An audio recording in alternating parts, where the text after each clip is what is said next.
तो चलिए शुरुआत करते हैं आज की प्रमुख खबर के साथ। संसद ने मंगलवार को देश के कर ढांचे में ऐतिहासिक बदलाव करते हुए 6 दशक पुराने आयकर अधिनियम 1961 की जगह लेने वाले नए आयकर विधेयक 2025 को मंजूरी दे दी है। लोकसभा में पारित होने के बाद राज्यसभा ने भी इसे अब हरी झंडी दिखा दी है। साथ ही आपको यह भी बता दें कि यह नया कानून अप्रैल 2026 से लागू होगा। नए इनकम टैक्स बिल 2025 में टीडीएस से जुड़े हुए आसान प्रावधान इसमें शामिल किए गए हैं। इसके साथ ही इसमें यह प्रावधान भी है कि आयकर रिटर्न की समय सीमा निकल जाने के बाद भी आईटीआर भरकर टीडीएस रिफंड लिया जा सकता है। और मौजूदा आयकर अधिनियम में ऐसा नहीं है। उसमें अगर अंतिम तारीख जो लास्ट डेट है उसके बाद अगर आप आईटीआर दाखिल करते हैं तो रिफंड नहीं मिलता है। इसको लेकर वित्त मंत्री निर्मला सीतारमण ने राज्यसभा में एक संक्षिप्त चर्चा के दौरान बताया कि इसमें कोई नई कर दर नहीं जोड़ी गई है। इसका सीधे तौर पर उद्देश्य केवल भाषा को सरल और स्पष्ट बनाना है।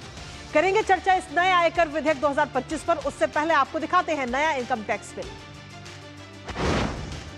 तो संसद से ये पास हुआ है नया income tax bill.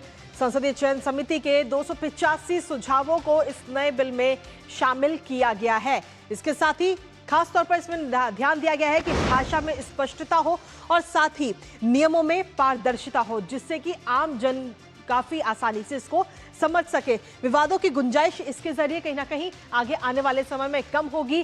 Tax filing का जो पूरा प्रोसेस है वो भी काफी आसान इस बिल के जरिए हो जाएगा, क्योंकि 6 दशकों से जो बिल चला रहा था उसमें ये बदलाव किए गए। इसके साथ ही आम आदमी को समझने में काफी आसानी इस बिल के जरिए होगी कि आखिर कैसे टैक्स भरनी है, किस तरीके से टैक्स का जो टीडीएस है वो रिटर्न आएगा। टैक्स सिस्टम ज्यादा ईमानदार और भरोसेमंद इस बिल के जरिए होगा। साथ ही नया कानून जो है वो अप्रैल 2026 से लागू होगा। इसके साथ ही आपको बता दें कि एफएक्यू और साथ ही सूचना ज्ञापन जो है जारी किए जाएंगे मंत्रालय की तरफ से इस पूरे नए बिल को लेकर। हालांकि इस पे अभी राष्ट्रपति के हस्ताक्षर अभी बाकी है। इसके साथ ही नए टैक्स बिल पर आखिर वित्त मंत्री की तरफ से क्या कुछ कहा गया है वो एक बार आपको बताते हैं।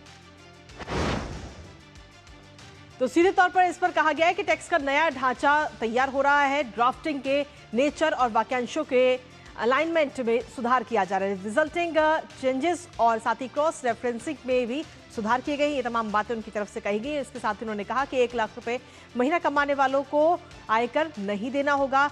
पीएम का साफ संदेश है, लोगों पर टैक्स का बोझ जो है वो ना बढ़े। आसान होंगे करों से जुड़े हुए नियम और साथ ही प्रावधान।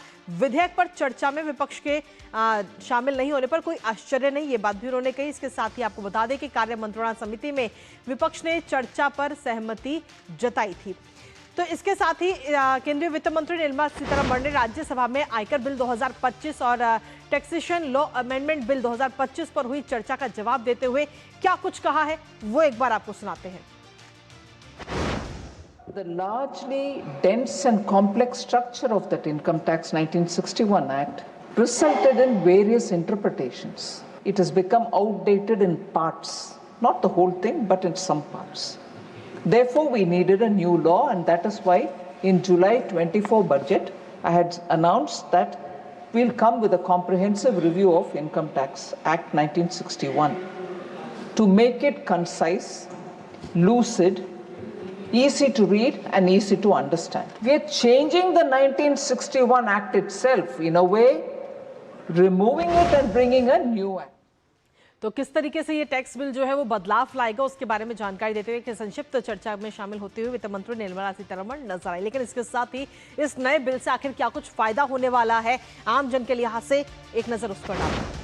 क्योंकि सीधे तौर पर अगर हम देखें तो इस बिल के जरिए वाजिब कारणों से आईटीआर भरने में जो देरी है, अगर देरी आपकी हो गई है तो भी आपको रिफंड मिलेगा, जो कि पहले नहीं मिलता था। इसके साथ ही हाउस प्रॉपर्टी इनकम पर भी अब नया नियम इसमें जोड़ दिया गया है, जिसमें खास तौर पर म्युनिसिपल टैक्स घटाने के बाद 30% स्टैंडर्ड डिडक्शन इसमें रखा गया है। इस नियम को रखा गया है जिससे कि आम जन को इससे सीधे तौर पर फायदा होगा। इसके साथ ही स्वयं या फिर किराए वाली दोनों संपत्तियों पर प्री कंस्ट्रक्शन इंटरेस्ट से छूट इस नए नियम के जरिए आपको मिल सकती है। साथ ही आपको बता दें कि यूनिफाइड पेंशन स्कीम के कुछ पे आउट भी टैक्स फ्री इसमें किए गए हैं। एजुकेशन लोन से जुड़ा हुआ भी एक नियम है इसमें, जिसमें आपको बता दें कि एजुकेशन लोन से पढ़ाई के लिए विदेश भेजी गई राशि पर किसी प्रकार का कोई टैक्स नहीं लगाया जाएगा। इसके साथ ही इस नए कानून की अगर हम बात करें तो बेनिफिशियल ओनर की भी नई परिभाषा इसमें तय की गई है, जिसमें खासतौर पर शेयर धारकों को टैक्स प्लानिंग में अब इसके जरिए आसानी होगी। 1961 एक्ट के तहत वैकल्पिक न्यूनतम कर का दायरा भी इसमें तय नहीं किया गया। तो ये तमाम वो खासियत है जिससे आम जन को सीधे तौर पर इस नए बिल से फायदे होंगे। हमारे साथ हमारे सहयोगी शैलेंद्र मिश्रा इस वक्त जुड़ रहे हैं, सीधा उनका रुख करते हैं ताजा अपडेट के लिए। आज शैलेंद्र, संसद के दोनों सदनों से इस बिल को पारित किया जा चुका है और अब राष्ट्रपति के हस्ताक्षर होना बाकी है, जिसके बाद में ये कानून का रूप ले लेगा। इसकी कई सारी खासियत है और आम जन को इसका सीधा फायदा पहुंचेगा। कृतिका, देखिए, 3 बहुत महत्वपूर्ण बातें हैं जो लोगों को जानना जरूरी है। पहली बात तो ये है कि इस बिल के नाम से इस तरह का एक भ्रम होता है कि क्या कोई कर स्लैब में बदलाव है। जी, कतई उससे जुड़ा ये बिल नहीं है। जो कर स्लैब में जो बदलाव हुए थे, 12 लाख तक की जो आय छूट, वो यथावत है और उसमें जो कुछ भी बदलाव थे पहले जैसे किए गए थे वो कायम रहेंगे। उससे जुड़ा सीधा तौर पर बिल नहीं है, यानी कर स्लैब में कोई बदलाव ये बिल नहीं करता है। ये बात स्पष्ट तौर पर समझ लेनी चाहिए। दूसरी बात यह है कि जब बैजयंत पांडा की समिति ने, प्रवर समिति ने इस पर विचार किया, जो सुझाव दिए, तब ये माना गया कि जो पहले बिल लाया गया था वो हमने देखा कि बीते हफ्ते उसे वापस लिया गया और पूरा संशोधित नया बिल सदन के पटल पर रखा गया और उसे पारित कराया गया लोकसभा से और राज्यसभा में चर्चा के बाद वापस किया गया है।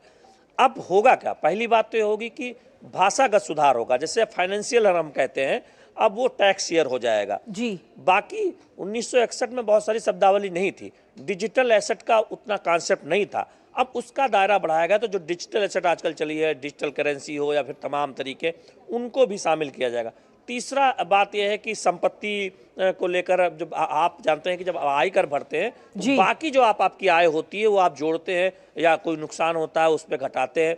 तो कहा जा रहा है कि जो लंबे समय से किसी संपत्ति पर अगर आप कोई लीज पर या किराए पर नहीं दे रहे हैं, उससे कोई आपकी आय नहीं हो रही है, वो खाली पड़ी हुई है, तो उस पर जो एक तरह से टैक्स लगता था उसको लेकर कुछ रास्ता आसान किया गया है। इसके साथ ही साथ जो तीसरी बात यह है कि आम करदाताओं को समझने की जरूरत है कि बहुत सारी शब्दावली इतनी कठिन थी कि अगर कोई वेतनभोगी ये चाहता था कि खुद से रिटर्न बढ़े तो थोड़ा सा उसको चुनौती होती थी, तो उन शब्दावलियों को आसान किया गया है। एक बात और है कि पेशागत जो कमाई होती है, यानी आप कोई प्रोफेशन से कमाई करते हैं, आप कोई बहुत बड़े स्टार हैं कमाई करते हैं या फिर बहुत बड़े इन्फ्लुएंसर हैं, तो पहले उनको उस तरह की सुविधा नहीं थी रिटर्न भरने में जो किसी व्यापारी को या फिर इलेक्ट्रॉनिक रिटर्न भरने में होती थी उस तरह से। तो उनको भी कुछ सुविधा एक तरह से मिलेगी क्योंकि वो जोड़ा गया है। तो जो छोटी छोटी एक तरह से कैसे आसान हो कर भरने की जो प्रक्रिया है उसको आसान किया गया है और 1961 के कानून में बदलाव किया गया है। लेकिन कर स्लैब से जुड़ा कोई बदलाव इस टैक्स में, इस नए कानून में नहीं है। ये बात समझने की जरूरत है और प्रवर समिति ने इस पर खूब विचार किया, कैसे सरल ये बिल आए उसको लेकर सुझाव भी दिए गए थे, जो अधिकांश सुझाव माने भी गए थे। चलिए, बहुत बहुत शुक्रिया शैलेंद्र, तमाम जानकारी और अपडेट्स हमारे साथ साझा करने के लिए, इस खबर से जुड़े हुए।